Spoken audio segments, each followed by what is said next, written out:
ગુજરાતમાં હવે શરૂ થઈ ચૂકી છે ઠંડી। છેલ્લા 48 કલાકમાં તાપમાન 7 ડિગ્રી ગગડી ગયું છે અને હજુ પણ આગામી કેટલાક દિવસો સુધી આવી જ ઠંડી યથાવત રહી શકે છે।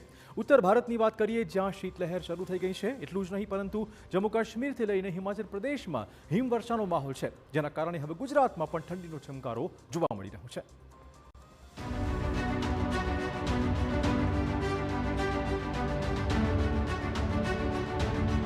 ગુજરાતને હવે લાગી ઠંડી। તાપમાનમાં થયો મોટો ઘટાડો।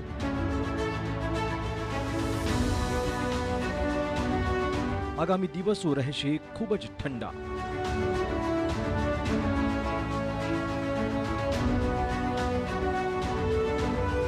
ક્યારે શરૂ થશે કાતિલ ઠંડીનો રાઉન્ડ?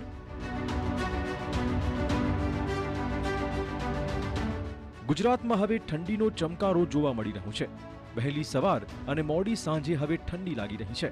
જો કે સવાલ એ છે કે આગામી દિવસોમાં શું ઠંડી વધશે કે પછી ઠંડીની કોઈ રાહત મળશે, કે હવે આગામી દિવસોમાં પડશે કાતિલ ઠંડી? હવામાન વિભાગે કહ્યું છે કે ગુજરાતમાં પવનની દિશા બદલાઈ છે, જેના કારણે હવામાનમાં પલટો આવી રહ્યો છે અને ઠંડીની શરૂઆત થઈ છે। તાપમાનમાં ઘટાડો થયો છે। ગુજરાતના મોટાભાગના વિસ્તારમાં તાપમાન ઓછું છે, જ્યાં વડોદરામાં સૌથી ઓછું 14 ડિગ્રી તાપમાન નોંધાયું। બીજી બાજુ નલિયામાં 14.2, અમદાવાદમાં 15.3 ડિગ્રી તાપમાન, રાજકોટમાં 15.5, દીવમાં 16.1, પોરબંદરમાં 16.7, સુરતમાં 17 ડિગ્રી તાપમાન નોંધાયું છે। મોટાભાગે 3 થી 4 ડિગ્રી તાપમાન ઘટી ગયું છે। સૌથી વધુ વડોદરામાં 3.7 ડિગ્રી પારો ગગડ્યો છે। અમદાવાદ શહેરમાં ઠંડીનો ચમકારો જોવા મળ્યો છે।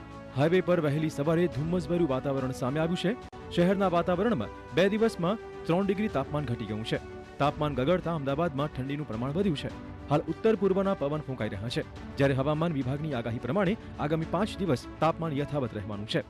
છેલ્લા 48 કલાકમાં તાપમાનનો પારો અમદાવાદમાં ગગડી રહ્યો છે અને આજે જે તાપમાન છે એ 14 ડિગ્રી સુધી નોંધવામાં આવ્યું છે। ગાંધીનગરમાં, પાટનગરમાં પણ આ જ પ્રકારે તાપમાન છે અને મારી પાછળ તમે જોઈ શકો છો કે ધુમ્મસભર્યું વાતાવરણ પણ જોવા મળી રહ્યું છે।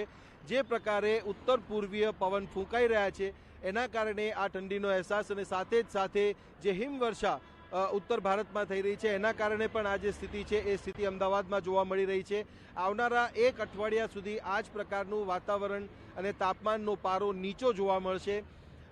પરંતુ જે સ્થિતિ છે એ સ્થિતિમાં દિવસના સમયે એટલે કે બપોરના સમયે જે છે એ તાપમાનનો પારો વધુ હોવાથી એવું લાગશે કે ગરમી લાગી રહી છે, પરંતુ જે મોડા રાતના સમયે તાપમાનનો પારો નીચો જવાથી ઠંડીનો અહેસાસ થશે। આ જ પ્રકારનું મિશ્ર વાતાવરણ અમદાવાદ શહેરમાં આવનારા એક અઠવાડિયા સુધી જોવા મળી શકે છે।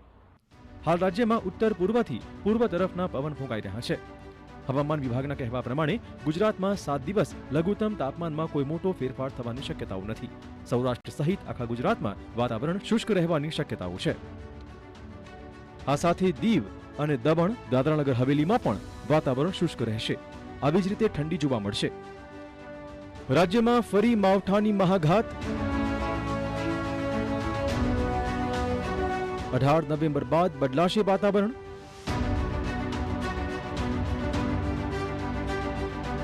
દરિયામાં ફરી વધશે હલચલ।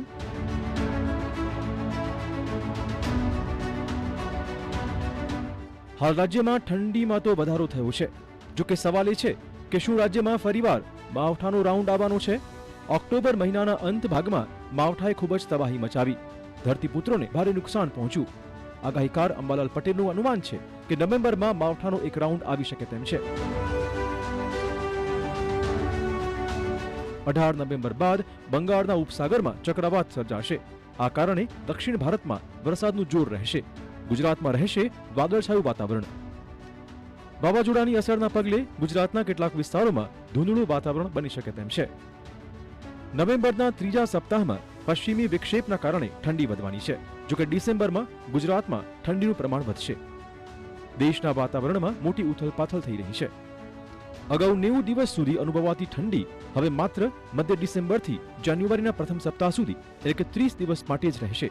અરબી સમુદ્રમાં નીચા દબાણનું વધતું નિર્માણ, અકાળે વરસાદ અને ગ્લોબલ વોર્મિંગના કારણે શિયાળાની મોસમ ટૂંકાઈ ગઈ છે। હાલમાં જ આવેલા 2 ચક્રવાતની અસરના પગલે ચોમાસા જેવો માહોલ સર્જાયો હતો। આથી શિયાળાની શરૂઆતમાં જ અસર થઈ હતી। કચ્છ સૌરાષ્ટ્ર કરતા ગુજરાતના અન્ય ભાગોમાં ઠંડી વધુ રહેવાની છે. જોકે નલિયા જેવા સ્થળોએ તાપમાનમાં નોંધપાત્ર ઘટાડો જોવા મળશે. Bureau report TV9.